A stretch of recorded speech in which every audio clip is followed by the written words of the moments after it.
welcome. Right, I'm not going to introduce you. I want you to introduce yourself. Okay.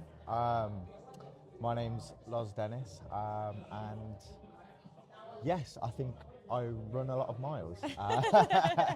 But not only that, yeah, I get people out moving, talking through the power of running, and doing some mad challenges along the way. Yeah, I've seen some of these mad challenges coming. Every time I see them, I'm like, what is this guy on? Like, you could not get me volunteering for any of that stuff. No, it's nice though. I think sometimes because the space that I've created. So every Sunday with the run club that we do, it's in Hinckley.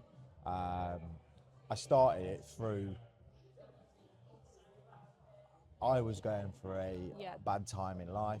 Lost my mum. Turned to drink, drugs. If I can say that. Just a way to like escape from what you're feeling. And I found a bit of solace in running. Like, as in, I found it was numbing so much. Like, and then I went for a run one day. I was feeling great, and then like a week later, I went for another run. You like Forrest Gump, just like keep running. Literally and running. running. Yeah. I was running. But and then I got to a point, and I went for a run. Went out, barely slept, got in the run. Thought, oh, make me feel better. Go for a run. And then my brain just was like going, couldn't turn it off. And the only way I could turn it off is I hope me saying this doesn't like hinder anything to anyone, but or I hope it helps them. But I stood over the M69 bridge, hung myself off, and luckily I slipped, fell backwards, cried my eyes out. And like I thought, like I was so like ashamed in what I did. Straight away. Yeah. Because I was like, what the hell? Did you feel like relieved? I did, in a way. The way it had worked out. Yeah, but it was like, I can't really remember it much. And then I walked back that run, which was like about 2.5 miles. Didn't tell anyone for ages what I did. And then after, like, I had a bit of a panic attack. Breakdown, because I felt ashamed that I did that. And there was a lot of people that were like counting on me, talking, like, you know. Was this after you'd lost your mum? After I lost my mum. Yeah, okay. But then that's when I sort of started the run club as a place for people to talk, mainly. Yeah, like people that might have been going through similar things to you. Because I think it's hard nowadays, especially say when you're not you're at school, you're not in that environment anymore. There's a lot of people, as what I spoke to Reese earlier. We wake up, we go work, we go home. There's no human connection. We don't have that anymore. And there's even less and less now, isn't there? Because everyone's just on their phones and stuff. And like, it will be affecting so many people mentally, not having those in-person interactions. Like, we need it. We're humans. We thrive off other people making connections. Like, if I'm feeling a certain way and I come and say, come here, speak tonight. I could have been feeling like anxious, wary. As soon as I've come, spoke, natural, you go away and think, took that off, feel better. And I think that's because you're venting, speaking. And you're meeting other people, and then like you're talking to people and realising actually quite a lot of people have those same thoughts or struggles, and then you're like, okay, it's not just me. And it makes you feel a bit better about it all. That's it. And I think when I set the run club up, I didn't realise the impact that it's had on people. And it's helped them. I think it's done like more for, say, community-wise people than I sort of know of. I see your stuff come up, and like I see the pictures, and like there's loads of people that come along to do this. It's cool. And like even when I did like the mad challenges and stuff, and like I'm doing it because I want to show people that you can, like, there was a point in my life I didn't think I'd be even here sitting on this, getting up, going work the next day. You can't see ahead, like you can't. Clouded, because you think all I can think of is like negative thoughts. But it's so, how I've sort of thought to myself, it's okay to like feel sad. Yeah, definitely. But it is hard. Like, I mean, I've struggled myself for years and years with like anxiety, depression, all those things. And some points in your life, you're like, I don't know how I can keep doing this. Like, it's exhausting. Yeah. But then, like you say, you can go to one event or one thing, speak to one person, and you're like, oh, I feel better, you know. But there's times where it seems so dark, and like you can't see into the future, and you can't see how life can change and get better. And I think that's where we come back, like the human connection, and like we're just trying to live a life. Yeah, and it's harder and harder. Talking about life prolongs life. Yeah, definitely. And it could be whatever you're feeling. There's no small or big problem. It's just a feeling, a problem. It's just a problem. Like, and it could be that weight on you could be massive, but to someone else it could feel small. Yeah, definitely. So that's why I think you talk about that and then relate with each other, and that way then it's like, oh, do you know what? They're right. Yeah, because people do sometimes feel a bit silly, like, oh, you know, there's bigger problems in the world or whatever. They compare themselves. Which is. But actually, like you say, if it's affecting you, it is a problem. It's still a problem. Yeah, and it is going to have an impact on you, like physically and mentally. But I want you to tell me about these, or tell everyone about these mad challenges you've been doing. Yeah, so I ran across England in 2020, what are we now, 26? 26, oh God, it's hard to keep, but once you get older, you stop like counting the years. Ever since COVID, it all just went. Yeah, that's it. So yeah, it was like, 2023. So from Seascale to Whitby, that is on YouTube if you do want to watch it, not plugging it. Plug it. Go and watch me running. Yeah, it's great. Just eat pot noodles all day. But yeah, I did that, and then after I did that, I set myself of the challenge of running John O'Groats to Land's End, which is in May this year.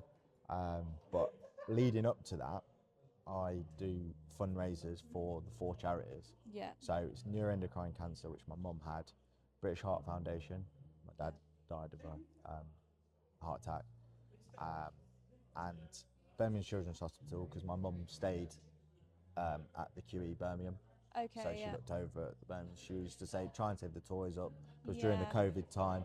And then the last one for me is also like for me is Mind. Yeah. Okay. Yeah. And that for me is like my next sort of challenge is that's a massive one for me, and I think it's nice because it gives people almost an aim as well to come jump on with me. Yeah. Like my last one was 100 kilometers in the shape of a heart, so it was like 12 hours 40 minutes running. Oh, wow. There's 168 laps, I think. Before that, I ran to Birmingham from Hinckley with a load of runners. That was like a marathon. We had 3 people hit their first ever marathon. Yeah. Then before November, I ran 5k every hour for 24 hours on a treadmill.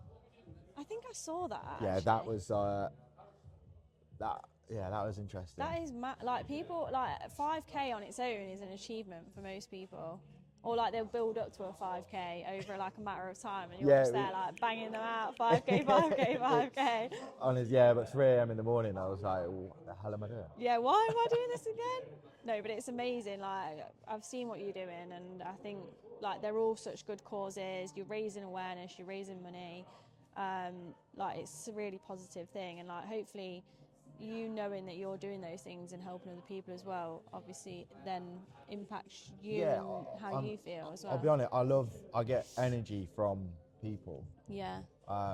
So sometimes when I do like events and stuff, I'm draining like 6-7 hours in. Yeah.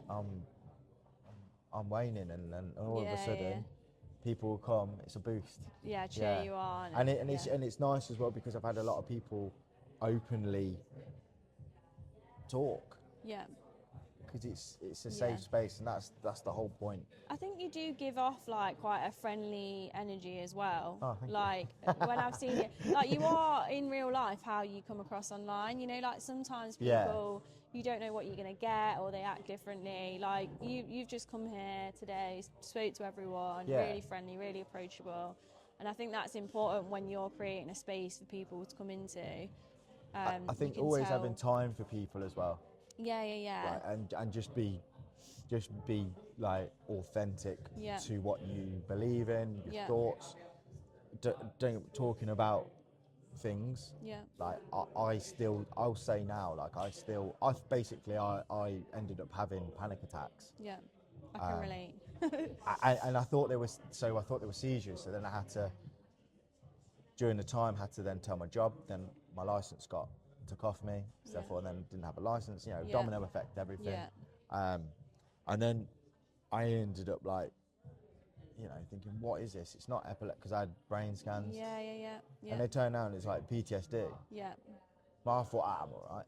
Yeah. But no, I totally can. Like the amount of times I've been to like doctors and stuff with like just weird illnesses or things that I can't figure out, and they're like, it's your anxiety, and I'm like, it's not. I know there's a problem that, like you have scans and you have this, and you're like, can't find a cause, but it can cause so many physical symptoms. That's it. With like, you know, like you say, panic attacks and things that feel really real to you. They're like heavy in your head, and like I think because a lot of it, I thought I was all right, and like because I think sometimes openly talking about it, I can talk about it, but it sometimes brings it up. Or it might be after you've spoke about it, then you go when you're by yourself, then you're going back to it.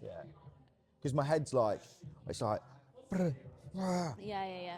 And I'm like, how can I turn it off?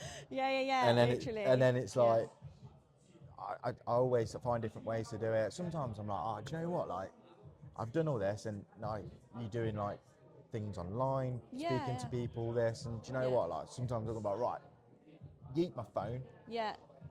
In a bush. You've got to be able to sit down, watch TV, cup of tea. Allow yourself to actually relax. That's what I need. But it's like sometimes, if I don't do that now, I could lose out on that. Can totally relate. Honestly, I can relate to so many things that you're saying. Honestly, but I think it's amazing what you're doing. Oh, thank and you. like, good luck for all your stuff coming up. One last thing, actually, you were on BBC recently, right? Oh yeah.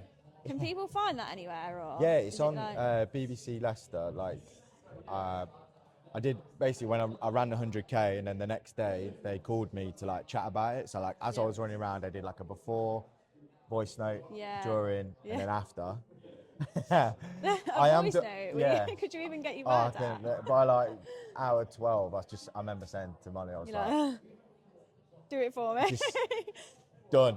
Yeah. But I was like, so I'm doing we're meant to be editing the YouTube of that now, but just long at it. It's really cool though, like getting the like exposure and showing that's what you're doing as well. and like I think so they ended up doing the interview, and then I had a journalist like wrote a segment about it, which it went mad. Like it was cool. It was. I spoke to. Everyone's like, "You're famous." But as I say, I'm just a normal guy, and I hope it sort of comes across to people that follow me, and like it's been brilliant. That like I love it when someone says to me, "Oh, I love what you do. I love your content." Do you know what? Do you know why I love it? It's because it's real. It's authentic. And if I say I'm having a shit, can I say shit? Yeah. We're not sensitive, like Ofcom or anything here. Like it's just our own thing. If I say I'm having a shit day, I'm like, I'm having a shit day. Yeah. If I'm having a good day, I'm having a good day. If I'm like, it's relatable. It's relatable, and I try and document it all. And documenting it helped me. So I could end up chatting your ear off. Yeah. No, I can tell. No, I'm joking. No, but it's really been really good talking to you. And I'll be continuing to follow the journey. Where can people find you, by the way? So on Instagram, it's LozDenis, L-O-Z, Denis with one N. I am on TikTok, but I'm not very good at TikToking. I'm not good at TikTok. YouTube as well. I'm trying to grow to YouTube because obviously my challenges are long form on that. Facebook as well, but Yeah. Do we use Facebook anymore as people? I don't know. I go on it sometimes to see like I think it just what shares. my older family are doing or something, or like my family that are in a different country, and that's about it. It reminds me of people's birthdays. That's it. Yeah, that's a good one. That's what everyone relies on Facebook for that. May the 20th is when I'll be starting my John O'Groats to Land's End. Okay, so that's follow the journey. Follow the journey. That's all going to be documented. 4th of April as well. Yeah. Keep your eyes peeled because that's the next challenge. Okay. In prep for my build up. Exclusive, 4th of April. Yeah. Keep your eyes peeled. Yeah. Sorry, I shouldn't do that. Well, thank you for coming thank you. to chat with us. Yes. It's been really nice Yes. chatting with you. Right. All right. Bye. See ya.